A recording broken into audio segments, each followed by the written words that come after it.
we've all heard the saying, success leaves clues. I believe life leaves clues. We have to be aware of the cues and the signals, and sometimes you don't fully understand the meaning or the depth or the potential impact in the moment.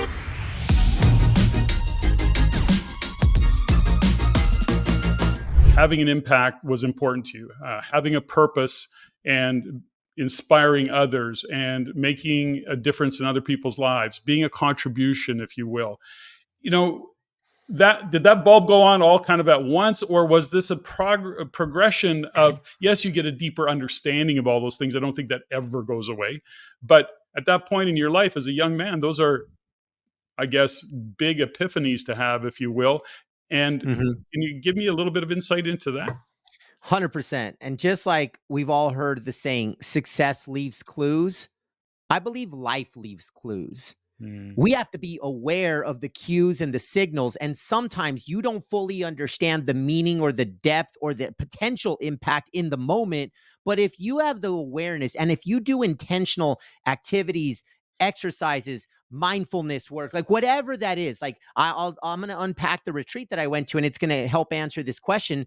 But ultimately, what I did was I was able to reverse engineer from present day to the past peaks and valleys of my life. What's the through line? What are the themes? And that is what I learned at this retreat. And I will say this, my life changed because of this retreat. When I'm chief revenue officer of the San Francisco 49ers, at that time, I thought I was going to spend the rest of my career in sports. I was a kid in a candy store. It was a total dream come true. I never thought I would ever leave sports. And guess what? If I don't leave sports, we're probably not having this conversation, because it doesn't uncover and unpack all the different trails that I've been blazing ever since. And that's what leads us to each other. And now we're meeting at the 50 in this conversation, in this podcast.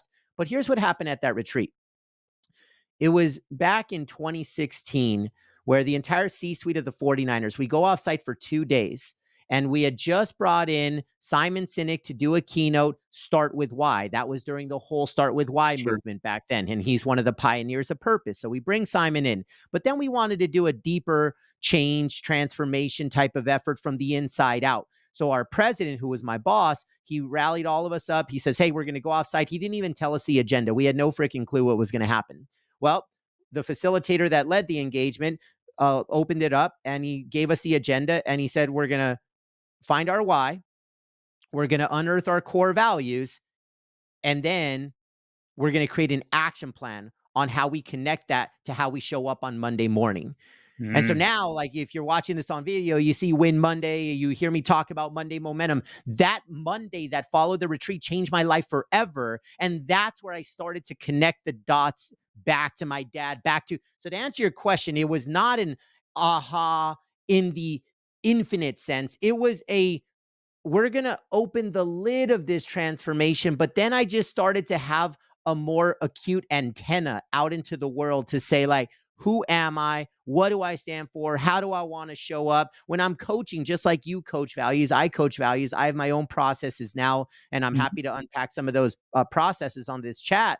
But really, for me, I got obsessed with what followed, because you know this, like, a lot of times we hear things like purpose and why. I used to think of those things as very distant North Stars. Like, it's awesome, it's inspirational, but now what the hell do I do on Monday morning? And if I don't know what to do with it on Monday morning, then it's just going to become a sugar high. And I'm going to say, yeah, that was inspiring, but if inspiration doesn't meet action, then there's no impact. I'll repeat that. If inspiration doesn't meet action, then there's no impact. So the action is the thing that actually makes it reality. So for me, I go back to the office the following Monday after that retreat, and I'm preaching to anybody that would listen to me that I knew didn't go to the retreat. Let me tell you all about it. And little by little, one by one, people on my team came up to me and said, I want that. So then some of the water cooler buzz in the 49ers front office starts to permeate. And then some of the football coaches come up to me. Then some of the players come up to me. Then HR approaches me and says, Paul, what do you think of coaching the why to our onboarding employees? And that's when I became known as the why coach of the 49ers. And it was the greatest graduation of my life, from career to calling. I felt called to pay this gift of purpose forward. And it was a passion project. My day job, I'm running revenue and sales and I'm leading big teams. My nights, weekends, 6 a.m., you name it, I'm coaching the why in private from my heart as a labor of love. And as most of these stories end, you fall more in love with your passion project than your day job. And then it's up to you whether you want to make the pivot. You know, Simon Sinek, and you mentioned that that kind of opened the door into the conversation of why. So anybody who hasn't seen the Simon Sinek, why start with why video, it's definitely worth a watch. It really opens up your mind to what the heck we do and how we operate. And if you really get it, you kind of check in on your own operating system and you ask yourself, what is this to me? But I would ask you this, Paul, in terms of you took that initial door that Simon Sinek opened around why, you then become the why coach. Is there a difference, or is there a context that you expanded on from what Simon laid out in his why video? And, to take it on and be a why coach. So I'm totally aligned with the whole thought process of what you do and that conversation. But can you describe a little bit about what that is for you, how you coach it, or not even so much how you coach it, but what is the context you provide for it?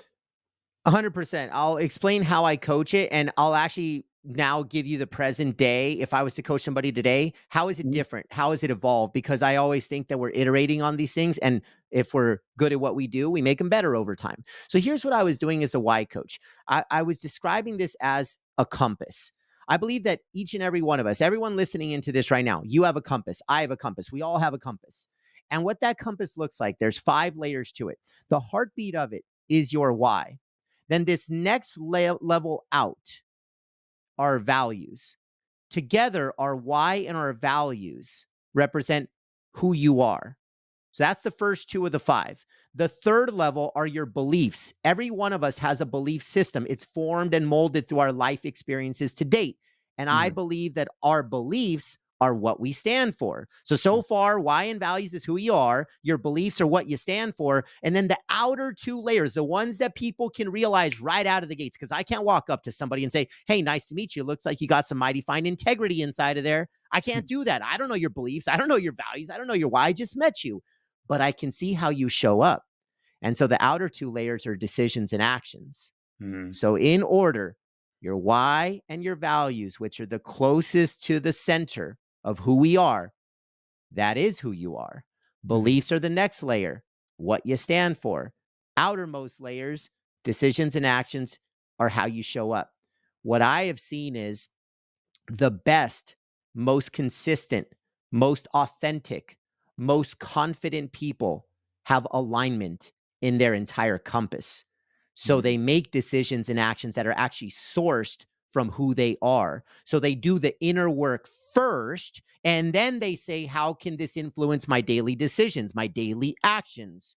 What's a green light versus a red light? Like they're literally creating process and system and framework, because when you lock in on who you are, now it's an inside out game. So when I take a Jerry Maguire leap, when I make big investments, when I decide to make career pivots, I'm not making them flippantly. I'm not making them with emotions. I'm making them based on my core, but I had to do the inner work first. Mhm. Otherwise, I'm going to be random. I'm going to be emotional. I'm going to be inconsistent. And that's how life gets the best of us. So Mhm. that's kind of where I've learned a little bit of the secret sauce.